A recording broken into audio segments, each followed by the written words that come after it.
4 a.m. It was dark. And I stood there looking out into the black of the English Channel. And I felt so calm. That first step in was a step that nobody else had taken before. Having a human face in there, or even just a hand holding the product, that, for starters, really changes someone's perception. I always like to refer to it as the Etsy of food, just more curated. Welcome to Add to Cart, Australia's leading e-commerce podcast that express delivers all you need to know in the fast-moving world of online retail. Every week, Nathan Bush from Seaweed and an e-commerce industry expert will share the news, research and insights that you need to know to keep you at the top of your game. And of course, keep your customers adding to cart.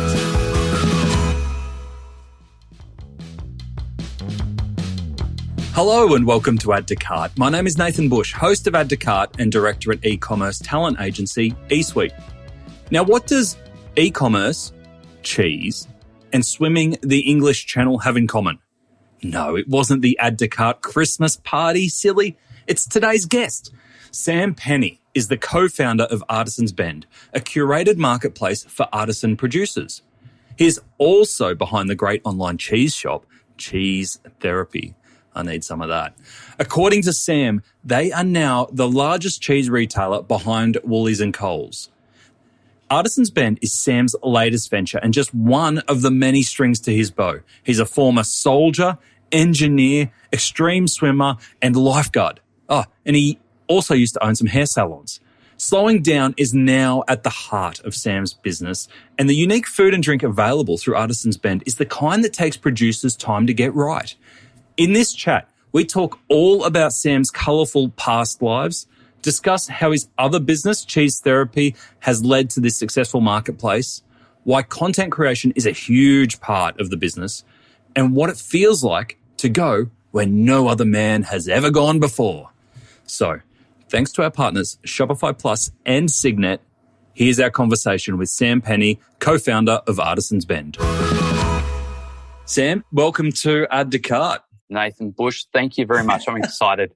Mate, we've had this lined up for a long time, so I'm really excited to have this chat. You are joining us from your warehouse in Geelong, which I understand is the first time you've seen it yourself. It's actually the second time. But the last time was January at the start of the year. Back in the days when a poor little Queenslander like myself was allowed to leave the country of Queensland and travel down, and the border has only just opened, and so fingers crossed our Premier lets me back in. You didn't waste any time getting down there? No, I didn't. And that was always the deal with my team down here. As soon as that border opens, I'm on the first plane down, and I was. Was there any surprises when you got there? Luckily, things are better. I think that the guys down here really understand how, I think particularly my mind works and how sort of streamlined I like to see things. I'm an engineer by trade, so I think very sort of technically and with a workflow process. Whereas the guy who heads our operations here, a mate of mine, Adam, he's very much an arts kind of guy, ex-military officer, and he's good with people, but I give him some great guidance when it comes to the workflow. And I now have seen over the last 18 months of working with Adam that he's starting to think like me, the poor bastard. Oh, what have you done to him? Now, look, let's give everyone the overview of what you're doing, because when we started talking about coming on to Add to Cart, you were very much in cheese therapy land, and now you've made this big shift to Artisan's Bend. Can you tell us about that transition?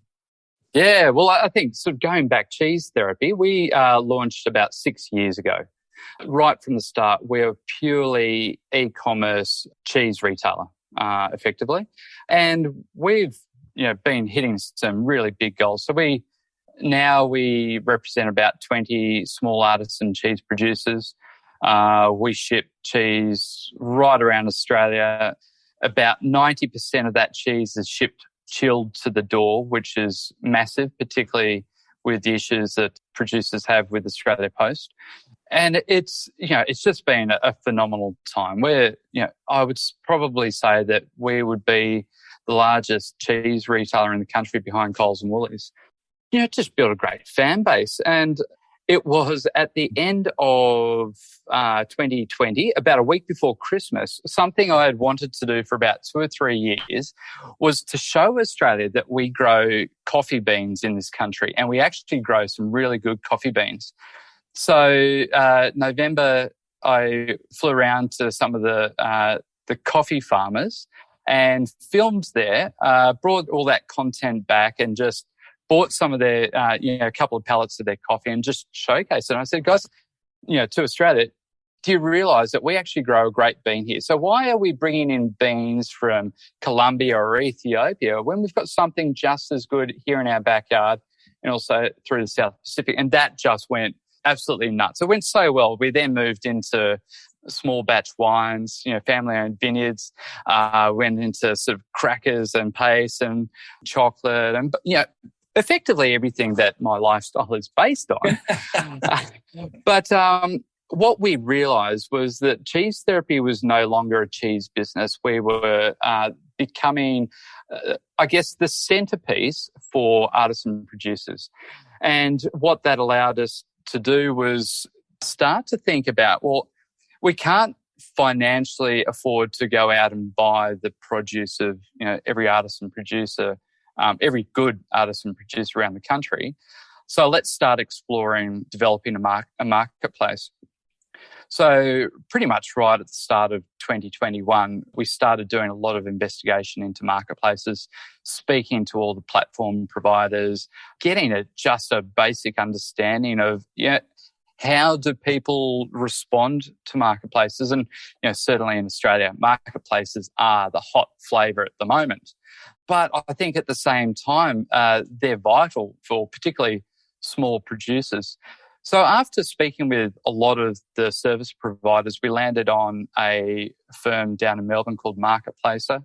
They run Surf Stitch, Bike Exchange, Myer, Woolworths every day. Jason, their founder, come on a while ago, and we've had Justin from Surf Stitch talk about him. So you're in good company. I am. And that was also one of the reasons why we chose them. Sam Salter, who is one of the founders of Marketplacer, actually came to our house on the Sunshine Coast to sit down with us and just talk through everything. And, we recognise that they are the guys with the greatest knowledge on marketplaces in the country, and that's why we landed on them. And so we started that process in May. We've only just launched, I think it was about the end of October. So it's quite a long road to implement. Also, just to confuse things for everybody, we're actually a Shopify Plus site, and Marketplacer had never done an integration outside of their own native front end. So we were the guinea pigs for that, because they then had another 4 businesses lined up behind us to go with a Shopify integration. So that certainly has thrown up a lot of complexities to it. What was the reasoning behind keeping Shopify Plus and Marketplacer together? Look, one of the great things is that Shopify is just so easy to work with. There's so many great things about it. The ability to create good SEO on their tags, collections, all those kinds of things, which I feel is just far superior to Marketplacer. Marketplacer is great tech for basically capturing the order and splitting that order and pushing that out to, say, 10 vendors if someone buys from 10 vendors. So we then landed on the name Artisan's Ben. And it took, as you would expect, choosing a name for something is a very difficult process. But especially when you come from a name that is as distinctive and has full of energy like cheese therapy. Like, that's a great name in itself. Yeah, exactly. So cheese therapy still exists. So it is basically one of the suppliers on our marketplace. It manages all of our cheese makers, and we'll never lose that cheese therapy brand because we've built up a really good brand there. But Artisan's Bend, you can't say the word fast or the 2 words fast. It forces you to slow down. The whole sense of artisan is to slow things down, to make things with your hands. And we want people to take the time to learn about each of the producers. I spent a lot of time getting around the country and filming with each of our producers to learn their stories, because I believe that when you showcase a product and understand how the product was made, where, what's the provenance of the ingredients, who's the person who is, the face behind that brand, it makes a huge difference to just how something tastes. And we see that all the time. When people understand that whole backstory, they will get so much more enjoyment out of the product. And it could just be a simple cheese, but when they start to get a lot more of that backstory and that understanding, it really heightens all of their senses, and they absolutely love it. And the word bend, Artisan's Bend, it sounds like a destination, like a bend in the river. But in actual fact, a bend is a type of knot. And the type of knot that it is where you get two ends and tie them together. And if you pull that really hard, that knot actually gets tighter.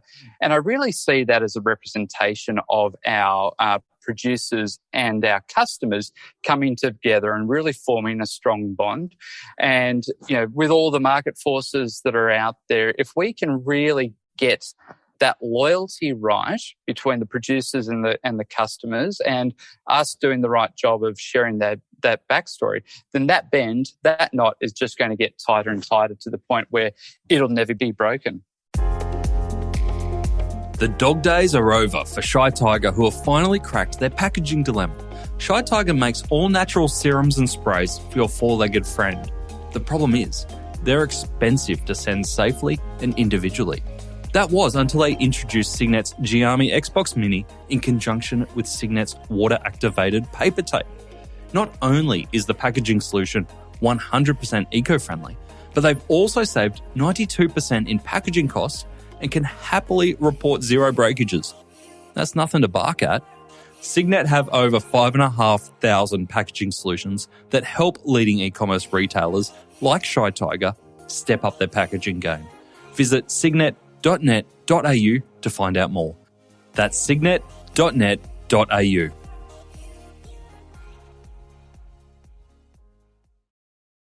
I didn't realise there was so much in-depth thought behind the name. Oh, yeah. You mentioned there around, obviously, we're in marketplace frenzy at the moment and everyone's developing a marketplace. Do you think customers always understand the notion of a marketplace? So they land on Artisan's Bend and know that it's a marketplace? It's a very good point. Now, Australia has actually the highest uptake of marketplaces in the world. Australians generally do have a good understanding of what a marketplace is. With our site, we're doing a big redevelopment with our marketing firm, which will launch in about 2 or 3 months, and that will really spell it out even clearer that it is a marketplace. Marketplaces have their place if you're a niche marketplace. There's no point trying to be that behemoth and have 20,000 products that don't really have a relation to each other. We're a highly niche marketplace. Each producer on our site gets vetted by our team, and we do a lot of due diligence on them before we let them onto the platform. So it's not a site for everybody. It's not, I always like to refer to it as the Etsy of food, just more curated. I owe it to my customers to only put up products that are of great quality and that are true artisan producers.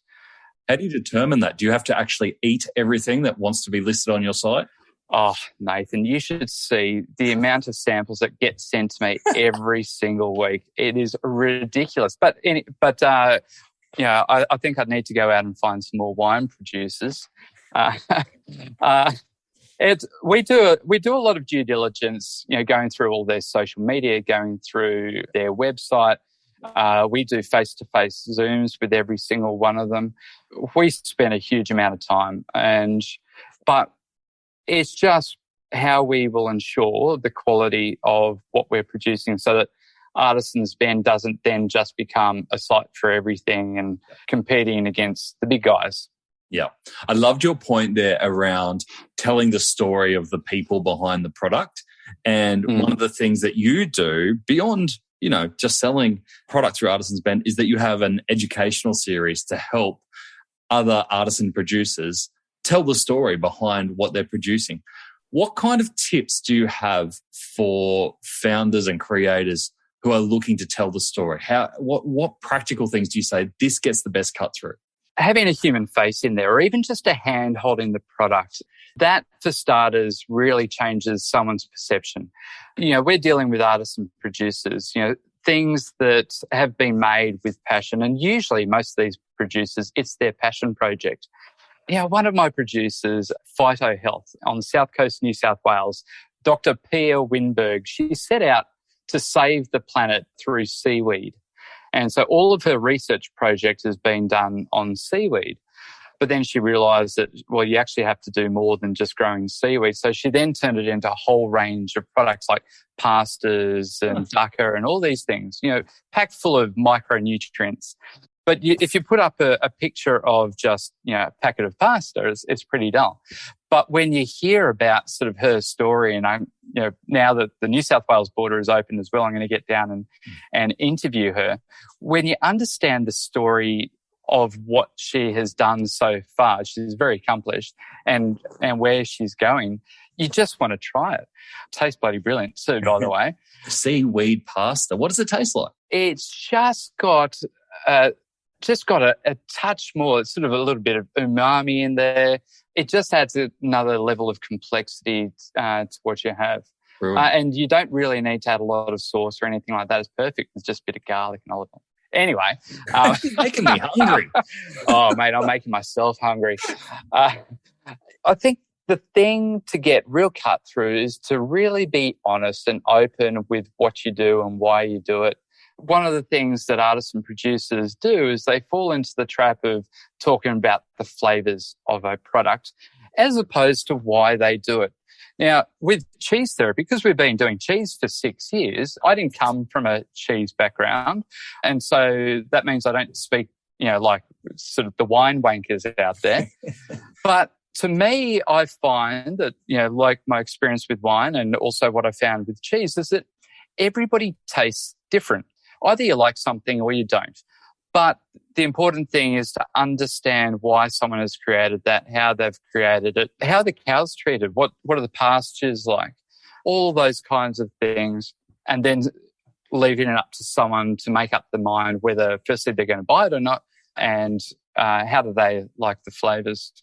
So I think it's really important for every small producer particularly to talk about the important things, unlike the flavours that people can taste or can't taste. I feel that went to another level during COVID when we couldn't travel. And so being able to tell stories and understanding where produce is coming from kind of substituted that travel to go, I'm in the Barossa Valley here. I can picture where I'm at and I can picture where this has come from. Yeah, we through the first probably 6 months of COVID, we ran some Meet the Maker Zooms for our customers, and they were fantastic. A few thousand people on there just learning about each of our artisan producers. And so, they're filming from their farm and we get to share that amazing content with our customers. It's always important to get out there and keep producing content. I just came back from 2 weeks in Tassie because we've got this treaty between Queensland and Tasmania that I can actually travel there. But 2 weeks down there, and I filmed with, I think, about 12 or 14 producers to capture their stories. And it's just so important for us to be able to do that. And so coming from cheese therapy, which still exists, into Artisan's Bend, which is a slightly different model, what's been the biggest challenge in developing a niche marketplace that you didn't expect? Well, I think one of the key parts, one of the things that I really hate about marketplaces is that, and they're all the same, eBay, Amazon, Etsy, if you buy from 3 different producers, you're paying 3 shipping rates. And that was the hard part where, someone just wanted, chocolate from that producer, coffee from that producer, and cheese from that producer, and then realizing that they're up for, say, $45 in shipping. And so that was the important part for us to understand, okay, that's one of the biggest barriers for us to really drive a great marketplace. But also at the same time, we recognised how hard it is for artisan producers to ship their product around Australia. Shipping in this country is just incredibly hard. 6 years of shipping cheese is, is certainly, like, I've got no hair and the bit I do have is grey. You're still here. I'll give you credit for that. So what we've actually created is a couple of warehouses to do effectively a 3PL service for small artisan producers. And that means that we can ship their product anywhere in the country. 90% of our deliveries are refrigerated to the door. So particularly for someone, for example, we've just brought in a producer called Lardas who does butter. I've got a milk producer. I've got heaps of cheese makers. So being able to help all these small producers and also tap into a distribution system that they don't have the scale to tap into. And we're doing it at a bloody reasonable price as well, because we just want this entire industry of small producers to rise together. I want them all to have access to what I have access to. Our Artisan Ed series, I want them all to improve their e-commerce capability. I do each fortnight a webinar, so I've hosted webinars with the likes of Shopify and Klaviyo, Gorgeous and content writers to try and build their e-commerce. And getting them to sell product through their own website doesn't help my marketplace at all. But it builds their experience and their know-how. It builds their content. It builds their product descriptors and images so that it then ultimately does benefit our marketplace. But also at the same time, if we are managing their logistics for them, obviously that has a big improvement as well. Yeah, I can imagine you smash down a few barriers pretty quickly for them, especially around refrigerated goods and shipping, and helping them through those barriers that they may immediately put up and go, e-commerce isn't for us. Oh, exactly. And in our warehouse, I think in the last week we've brought on about 50 producers into that. Only about 25% of it would be chilled, the rest is ambient. Yeah, so they all of a sudden realise that we've got such a great system, just a great capability that we just want to share. And it's to so many of them, they cannot get onto it fast enough. As a systems guy, I am fascinated to hear from you how you handle the shelf life on all these different products, because I can imagine you'd have some products with shelf life of weeks, if not days, through to ones that have shelf life of years. How do you keep your inventory fresh? Yeah, so we're actually building a warehouse management system at the moment. This is our own platform that we're creating. We did a huge amount of looking out in the marketplace for something that could fit our needs, because we're tapping into not just 200 artisan producer websites. We're also tapping into our marketplace to manage that warehouse, their inventory batches, best before dates. And so my lead tech guy is just absolutely brilliant guy, is building this whole platform from scratch. We've already had our beta. Mid-January, this thing goes into our first actual in-field testing.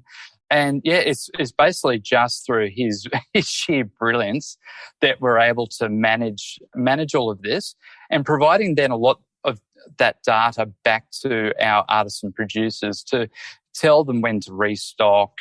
If they need to dump a batch, for example, we can easily manage that for them, for whatever reasons.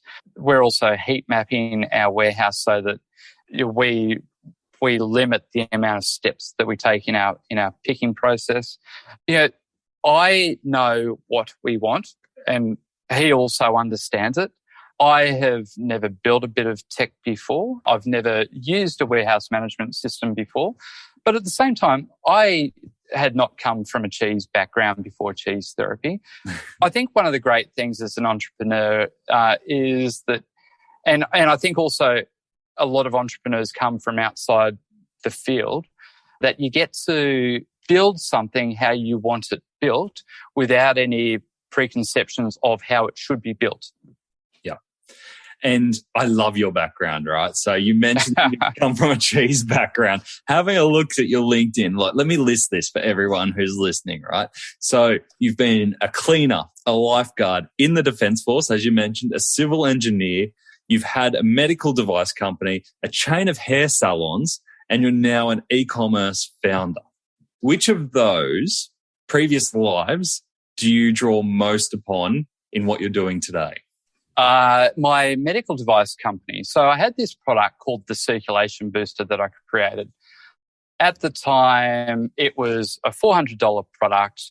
It was effectively a new type of technology that I wanted to take into pharmacies. So it was twice as expensive as anyone had ever sold in a pharmacy, with a technology that nobody had ever used before in a pharmacy. And also we're a company that had zero experience of being in pharmacies. But I recognised that that was where I wanted to be. In 3 years, I got a distribution of about 1,500 pharmacies. So about a third of Australian pharmacies stocked my product and also demonstrated the product in there. Oh. I didn't have a sales team on the ground. It was a marketing-led system that I had, because I do not believe in sales teams being out there pounding the road, basically shopping around a catalogue. What I strongly believe in is getting the customer to go in and ask for that product. And my TV advertising that I was doing was go into Terra White, Chemmart or Sol Patterson and have a free demonstration of it. And so people would sit down with their feet on the circulation booster for about 30 minutes, hop up and just feel amazing. And then everybody else in there wanted to try it. And I think that experience of being able to get that distribution, that was a really incredibly successful product. In the stores we were in, we rivaled Panadol sales, because it takes a lot of boxes of Panadol to make up $400. But also, I got fan mail every week, handwritten fan mail from little old ladies who used to write in every single week to tell me how I had changed their life. People just telling me how for the first time in 10 years, they have left the house and walked down to the corner and back. Something as simple as that we all take for granted so much. And it really brought a huge amount of joy to me. And I think that's what I also see in Artisan's Bend, being able to help all these small artisan producers. I interviewed a producer from Tassie Settler, a small town called Kempton in Tasmania, about 3 weeks ago, Erin. And I asked her, why did you create Tassie Settler? It's a range of barbecue sauces with quite a bit of spice to them. She said, well, I couldn't find a product that I really wanted. It. Nothing really met my needs. But also at the same time, I wanted something that could take my family on a holiday once a year and also put Christmas presents under the tree. And that there, if I can help her to take her family on a holiday and do that across 1,000 other producers, I think that's a really amazing thing. And, we work with a lot of producers throughout the South Pacific because they've been pushed back economically 10 years. And I know that in our small way, if someone buys, say, a 1 kilo bag of Tanner coffee, that supports 1,000 small coffee growers on the island of Tanner in Vanuatu. Nobody's visiting Vanuatu at all, and they won't be till about July. But I know that if we can just get some trade going into there, I believe that trade is far greater than aid. And if we can support those 1,000 small producers with the simple act of buying a 1 kilo bag of coffee, it makes a world of difference. So Artisan's Bend is it's going to be something that will really, I think, benefit thousands of people right around the country. It's always good to hear the bigger why of why people are doing things. And no doubt you'll continue to grow and expand and, who knows what's next. But it's nice to hear that you're always connected back to the stories of the people you're benefiting and doing it for. Mm. It was funny that you mentioned the blood flow circulating device, because I saw on your LinkedIn recently, you can tell that I'm a LinkedIn stalker, you're a real survivor of work from home. You said that you combined 6 Zoom meetings a day, immobility and dehydration from not getting up to get water, that left you with a clot that extended up your back of your left leg. What happened? Oh, far out. Okay, so in my sporting world, I do stupid stuff, right? So back in August, I was training to swim around Great Keppel Island. We had a snap lockdown in southeast Queensland, which then meant I missed my window to swim around there. Then my next challenge was to run from Georgetown, which is basically Bass Strait down to Hobart, 287 kilometres As you do. As a charity run for Just Like Jack. If you've ever seen me run, I run like an Oompa Loompa. And so I thought, well, okay, well, I need to now switch from doing stupid kilometres of swimming to stupid kilometres of running. And I went out with my 9-year-old, Tom, on my first run in preparation for this charity run, and 2 Ks in, stood on the edge of the footpath and tore all the ligaments in my left ankle. It was just horrific. It was just the amount of swelling and bruising. At the same time, I was recruiting producers to come onto our marketplace, which hadn't launched yet. So I was doing 6 Zoom meetings a day. And because I was on crutches, I couldn't get up. My ankle was just throbbing, big and swollen. I ended up with a DVT. And this DVT came all the way up to the back of my leg. And just a bit of experience so that, nobody, if someone does get a DVT, they understand how it feels. Each morning when I got up out of bed, I'd get a pain in my leg and a bit of pressure. If I lay down, it'd relieve that pressure. And it was about the first day where I thought, this feels like it could be a DVT. It took me 3 days to end up seeing a doctor and get a scan straight away. Yeah, and DVT is actually a really not popular. It's a common thing, particularly when you've had an injury like I had, when you go from stupid activity to absolutely nothing. I've had one of my close mates die from a DVT. I've met other people since, another lady who lost her husband DVT, and he was an incredible athlete. I've met so many other people who have had them that has now changed their life. I'm very lucky where my clot didn't cause any long-term hassles, but what it has really highlighted to me is just the need to not chain yourself to the desk. And if you do, I'm constantly jiggling. Yeah. With the ultrasound, the lady showed me the blood flow behind my knee when I'm just sitting in a chair. And the blood flows at about a snail's pace. It's unbelievable how slow it moves. But if you move your calf just a little bit, all of a sudden you see it squirt back up. So, just simple jiggling at your desk. It doesn't look like you've had too many coffees or need to go to the toilet. It's really important. You've got me stretching my knees out now listening to this. I'm sitting here stretching out, jiggling around.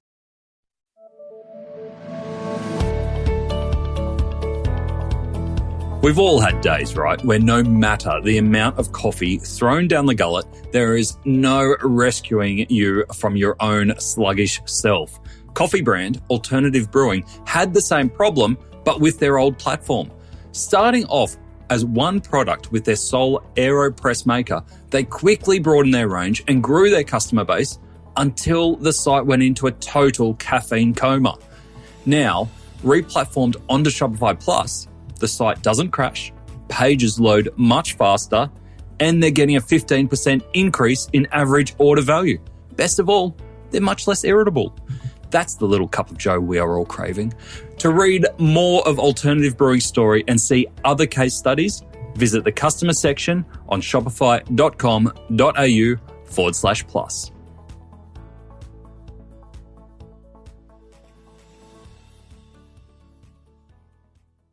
As someone who's been in the Defence Force, I'm assuming that you are really strong on habit forming. And I'm assuming here, tell me if I'm wrong. Are there any other daily habits that you have that help you manage and get through? I think the key thing is I get up 4:15 every morning, at the pool at 5 with a squad, get whatever it is, an hour and a quarter, an hour and a half in of swimming. That really sets me up for the day. And that's pretty much the only habit that I have.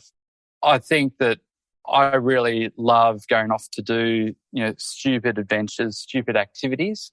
And I think that, that's the part that, I don't know, sort of keeps me sane, but at the same time, it's pretty insane, some of the stuff. Speaking of insane and stupid adventures, you swam the English Channel in winter. What made you do that? Yeah, that was... Okay, so here's one of the things, Nathan. Something that I really love, a passion of mine, is to try new things. I do it all through our business. Let's try that. Is it going to work? Is it going to break? Let's just try it. We have no idea what the outcome is going to be. I feel like we're very much pioneering in so many things. And English Channel, so I swam the English Channel in normal time of summer in 2018. The following year, I did an ice mile, which was 1,600 metres at Lake Krakenbach in 3.9 degree water, and it was snowing when I swam that. That seriously nearly killed me. That was just horrific. But after I was also at the same time training for a double crossing of the English Channel. And, that's 68 kilometres. And so I was getting super fit, getting a lot of speed up. I sat in a chest freezer in my garage at 1 degree for half an hour about every second day. So I built up this great tolerance to cold. And I looked at doing a double crossing and I just thought, you know what, there's 30, 40 people who have done that. I want to try something that nobody has done before. And I recognize that, well, I've got speed, I've got endurance, I've got cold water acclimatization. I then did, being a civil engineer, I did data analysis on daily water temperatures of the previous 11 years and had forecast that the water in the start of December was going to be 12.5 degrees. And I thought, nobody has ever tried to swim the English Channel in winter. I thought, that is going to be my thing. I'm going to go out for this thing. And so I landed in the UK on the 1st of December, water temp, 12.5 degrees, in the middle of a cold snap. I swam on the 4th. In those 4 days, the water temp dropped down to 10 degrees. And I knew that I couldn't postpone my swim because the weather was blowing out to about 100k an hour winds for the next 2 weeks. I had a medic, I had a whole safety team on the boat. We had lined up the French Coast Guard and English Coast Guard. We had so many things lined up for this swim. And so we motored out 10 degrees. And it was just this moment of, I said to my team, we have no idea what's going to happen. So let's just try it anyway. There is no precedent. Nobody's gone before us. So I jumped into the water. It was 4 a.m. It was dark. And you have to swim ashore first to England to start. And I stood there looking out into the black of the English Channel. The air temp was only 6 degrees. And I felt so calm because there was then no pressure on me. Nobody had gone before me. That first step in was a step that nobody else had taken before. And at that moment, I felt like just an absolute adventurer. It was a phenomenal experience to be able to be that first person in the world to try something. I got to about 3 hours and there was this orange glow. The water was super rough. There was this orange glow in the north and I was just going, what the hell is that? And for 20 minutes, I thought it was a nuclear explosion in France because it's winter. The sun should be coming up in the south.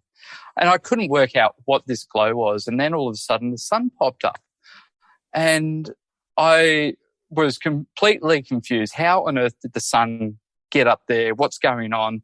At the same time, I was taking on all this water. I was starting to feel really sick. Felt like I was starting to drown.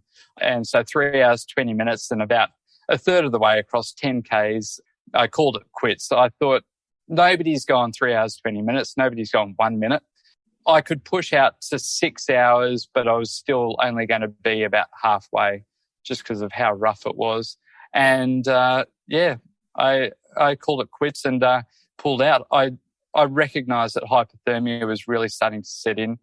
But, after feeling sad and sorry for myself for about an hour and a half, I felt like I had failed. But then I got 1,000 messages from around the world, people just saying how inspiring it was. And I just thought, oh, yeah. Then I sort of had a quick change of perspective and just going, yeah, actually, I am proud of myself. Yeah, that's amazing. What a brilliant story, and what a great metaphor for business, especially what you're creating at Artisan's Bend around taking a team on a journey that hasn't necessarily been trod before, that you're doing new things, having to find new ways of going about it and just giving it a go. Like, it's brilliant.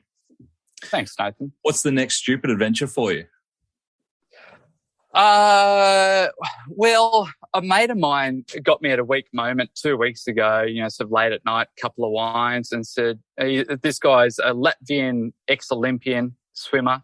He said, Sam, come and swim the Derwent River with me. So we're swimming that at the start of February. It's 34 k's, which is the same length as English Channel.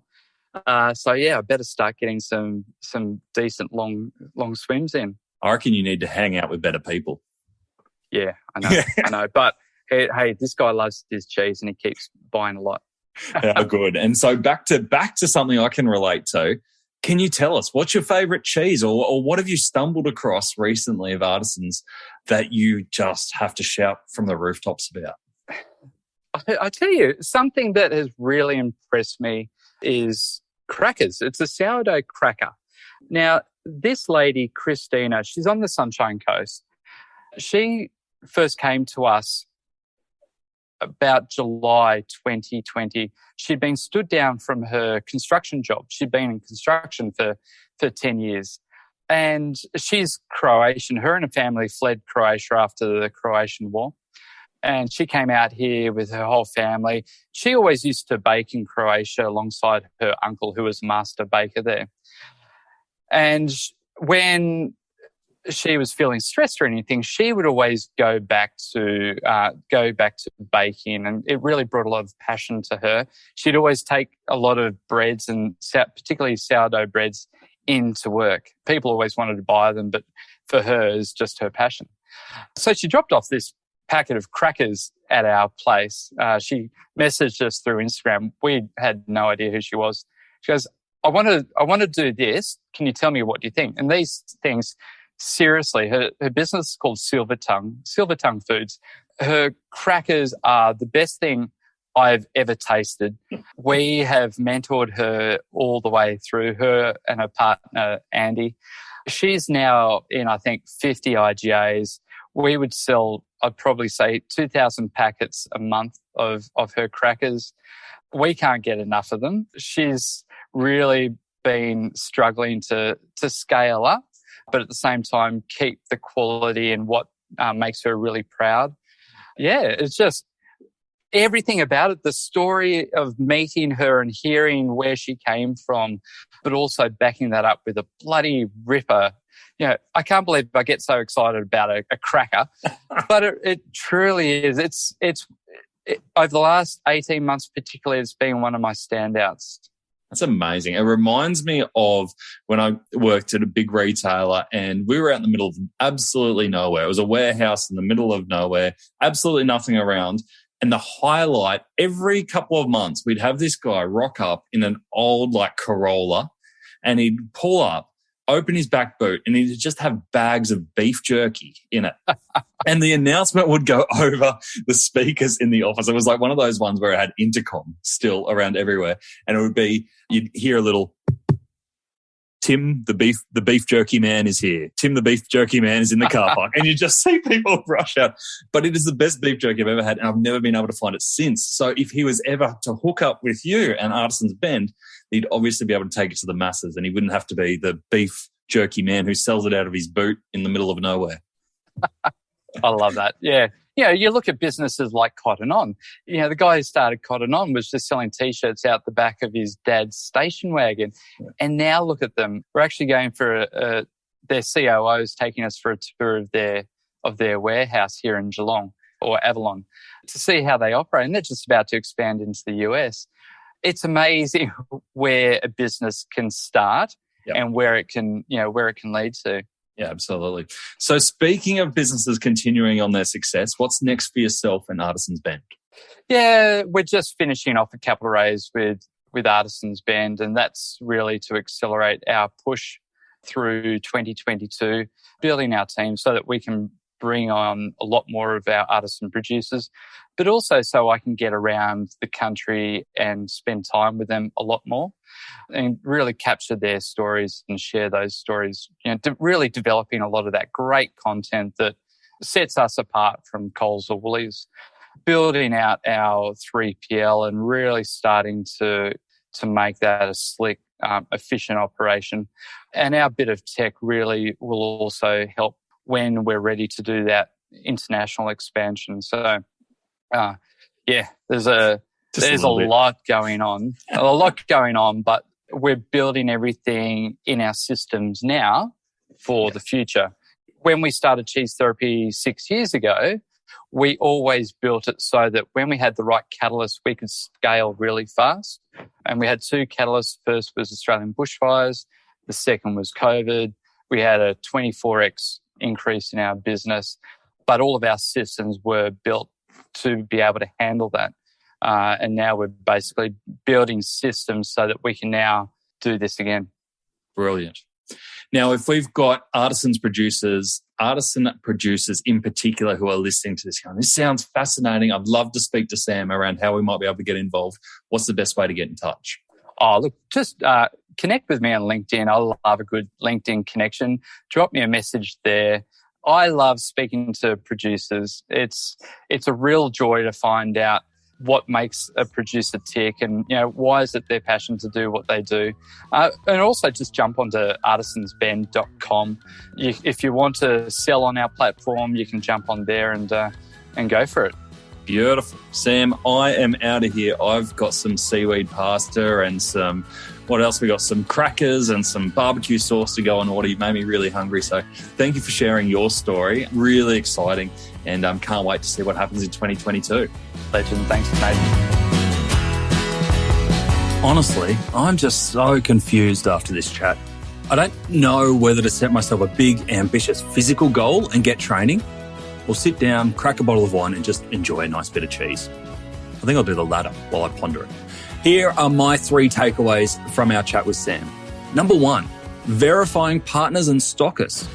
When creating suppliers and brands to be part of your online experience, whether it's retail or a marketplace, it's worth getting to know each of them so that you can tell their story properly and make sure that they are giving you a point of difference.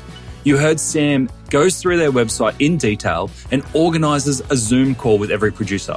How could you do this with onboarding and selecting your retail partners? Number 2, technology as an asset. You heard how Sam got Artisan's Bend up quickly using off-the-shelf technology like Shopify and Marketplacer. However, when it came to warehouse management, despite his lack of technical experience, he has decided to invest and build something custom because it's a unique part of his business. He worked out where the differentiator was and is building technology as an asset to emphasize this differentiator. A great strategy. And number 3, this really hit home. Get jiggling. Sam's DVT story scared the bejesus out of me. And in e-commerce, no doubt we are all guilty of spending too long behind our desks. Make sure you give your legs a little jiggle. Matter of fact, I'm jiggling now. To finish up, I have 3 resources for you. Firstly, if you're a first-time listener of Add to Cart and you want to stay up to date with new episodes, head over to addtocart.com.au and you can sign up for our weekly newsletter. We'll let you know every time a new episode drops, as well as giving you my 3 takeaways from each episode and a link to the transcripts so you can know that this is an episode that you want to dive straight into. Secondly, if you want a weekly roundup of the best e-commerce case studies, tools, and research, sign up to the High Five Friday newsletter, which is delivered to inboxes at 8 a.m. every Friday morning. I read all the e-commerce news and send you the bits that I think you can take action from. sign up at 12high.com.au/high five. And the last thing, if you are looking to explore your next e-commerce opportunity, head over to esuitetalent.com.au. We are a dedicated e-commerce talent agency connecting the best e-commerce talent with the fastest growing brands. Check it out, sign up to the email, and get in touch with me if you want to discuss your next move. Until next time, thanks for listening and keep those customers adding to cart.